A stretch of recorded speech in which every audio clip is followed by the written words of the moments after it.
Hola a todos, mi nombre es Macarena Casasa, soy ayudante diplomada de la Cátedra de Salud y Medicina Comunitaria de la Facultad de Ciencias Médicas de la UNLP.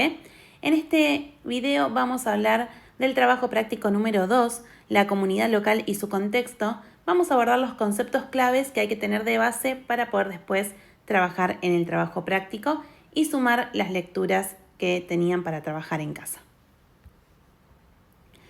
Antes de empezar vamos a retomar algunos conceptos que estuvimos hablando ya en clases anteriores. Por un lado, recuerden que estuvimos hablando de que la salud no es solamente una cuestión biológica.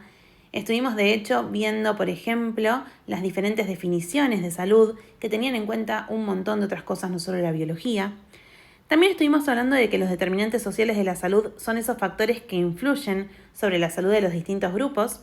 Y hablamos también de que estos factores determinan diferencias entre la salud de las personas.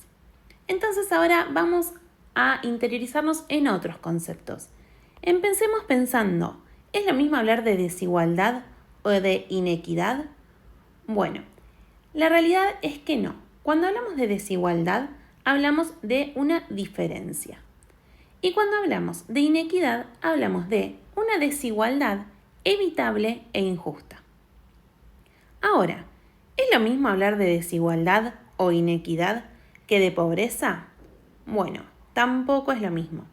Hay una lectura donde lo explica muy bien, uno de los textos subidos al entorno, que es de Amartya Sen, donde explica que desigualdad o inequidad y pobreza son conceptos distintos.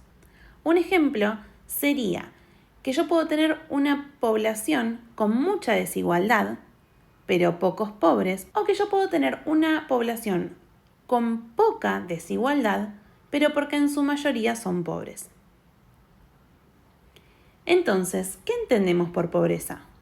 Bueno, tenemos que tener en cuenta que ser pobre no es solamente tener poca plata, ¿sí? Cuando hablamos de pobreza, hablamos de carencias, de inseguridades, de limitaciones para elegir, ¿sí? Entonces, Amartya Sen lo define como una privación de capacidades, tanto absolutas como relativas. Con capacidades absolutas se refiere a, por ejemplo, las necesidades básicas, ¿sí? Y como capacidades relativas se refiere a lo que queda fuera de lo que sería el estilo de vida aceptado socialmente. Entonces, este autor propone 2 pasos para analizar la pobreza. Primero, que hay que identificar la identificación de quiénes son pobres y después la agregación. ¿Cómo medimos a la pobreza en su conjunto? Entonces, por ejemplo, yo tendría que poder ver qué personas son pobres y en la parte de agregación ver qué características tienen todos esos pobres en conjunto, qué características tiene la pobreza. Entonces ahora vamos a hablar un poco de cómo se mide la pobreza y vamos a ver que hay distintas formas de medir con ventajas y desventajas cada una. Nosotros podemos hacer una medición de la pobreza monetaria o una medición no monetaria. En la medición monetaria vamos a tener en cuenta, entre otros, la línea de indigencia y la línea de pobreza económica. ¿A qué se refiere cada una? La línea de indigencia habla de que una persona va a ser indigente si con sus ingresos no llega a cubrir la canasta de bienes alimenticios. O sea, no puede comprar esos alimentos básicos para su nutrición. La línea de pobreza económica habla de que una persona va a ser pobre si con sus ingresos no llega a cubrir la canasta básica total, que no tiene solo alimentos, sino que también tiene otras cosas como ropa, transporte, educación y salud. Las ventajas de la medición monetaria es que permite hacer comparaciones territoriales, es útil para evaluar políticas de ingreso, por ejemplo, si hay una política que busca aumentar los ingresos, yo viendo si cambiaron los indicadores según estas 2 líneas, puedo ver si está funcionando o no. Y que tiene en cuenta una sola variable, básicamente que es la económica, el ingreso. Las limitaciones son que al tener en cuenta una sola variable, no tiene en cuenta el carácter multidimensional de la pobreza. Además, supone que las personas distribuyen su ingreso racionalmente. ¿A qué nos referimos con esto? Que supone que si una persona gana poco, con ese poco que gana va a comprar, por ejemplo, solo alimentos, cuando quizás no es así. Y este tipo de medición se relaciona con los ingresos a corto plazo. Un día vos podés tener ingresos que te posicionen por encima de la línea de pobreza económica, pero al mes siguiente estar por debajo. En cambio, la medición no monetaria mide carencias estructurales. Por ejemplo, las necesidades básicas insatisfechas, NBI. ¿Cuándo se habla de una persona o una familia con necesidades básicas insatisfechas? Cuando cumplen con uno de los siguientes ítems. Que estén en una vivienda con características físicas inadecuadas, ya sea el material o el tipo de vivienda. Que vivan en hacinamiento, o sea, más de 3,4 personas por habitación. Que es una vivienda sin ningún tipo de desagües. Que en la vivienda haya al menos un niño entre 6 y 12 años que no asiste a la escuela. O que sea un hogar con alta dependencia económica. ¿Y a qué se refiere con alta dependencia económica? Que el jefe de familia tenga primaria incompleta y que haya 4 o más personas por miembro de la familia ocupado, o sea, que percibe un salario con trabajo, o ningún miembro de la familia ocupado. Este tipo de medición no monetaria es el que se usa, por ejemplo, en censos. Además, dentro de la medición no monetaria tenemos el índice de desarrollo humano. ¿Qué es el índice de desarrollo humano?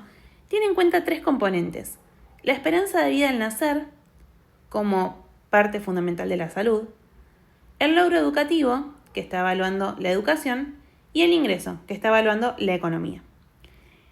Este índice se expresa entre 0 y 1 y cuanto más cercano a 1 habla de mayor desarrollo humano.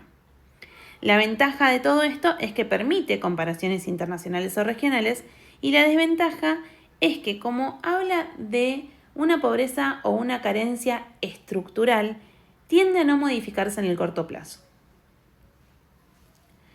Bien, ahora, ¿cómo medimos la desigualdad? Ya hablamos de cómo medimos la pobreza. ¿Cómo medimos la desigualdad? Bueno, acá entra en juego el coeficiente de Gini como una de las formas que hay de medir la desigualdad. Este coeficiente se basa en la curva de Lorenz. Vamos a analizarlo un poco así lo pueden entender. ¿Qué es la curva de Lorenz? Si yo trazo un cuadro, en el eje de las Y pongo el porcentaje de ingresos, o podría, por ejemplo, poner el porcentaje de mortalidad. Puedo poner cualquier porcentaje que yo quiera analizar. Y en el eje de las X pongo el porcentaje de población. Se habla de que hay una línea de igualdad, que es una línea recta y oblicua que se traza si no hay desigualdad en esta población. ¿Bien? Ahora, cuando hay desigualdad, se va a trazar una línea curva, que es la curva de Lorenz. Según qué tan alejada esté la curva de Lorenz de la línea de igualdad, voy a tener la desigualdad. Entonces, cuanto más alejada la curva de Lorenz de la línea de igualdad, es porque yo tengo más desigualdad. Eso es lo que mide el coeficiente de Gini. Mide esta zona, ¿sí? Esta desigualdad, esa diferencia entre la curva de Lorenz y la línea de igualdad. Así, el coeficiente va a tomar números entre 0 y 1, siendo 0 la igualdad y 1 la mayor desigualdad.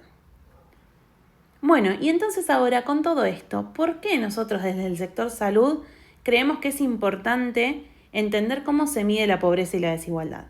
Bueno, porque con estos datos, conociéndolos, nosotros podemos identificar los grupos en situación de vulnerabilidad, podemos diseñar intervenciones más efectivas y justas, podemos monitorear resultados de políticas públicas y podemos tener en cuenta que estos indicadores van a reflejar la calidad de vida y el acceso a los derechos de las personas y las poblaciones.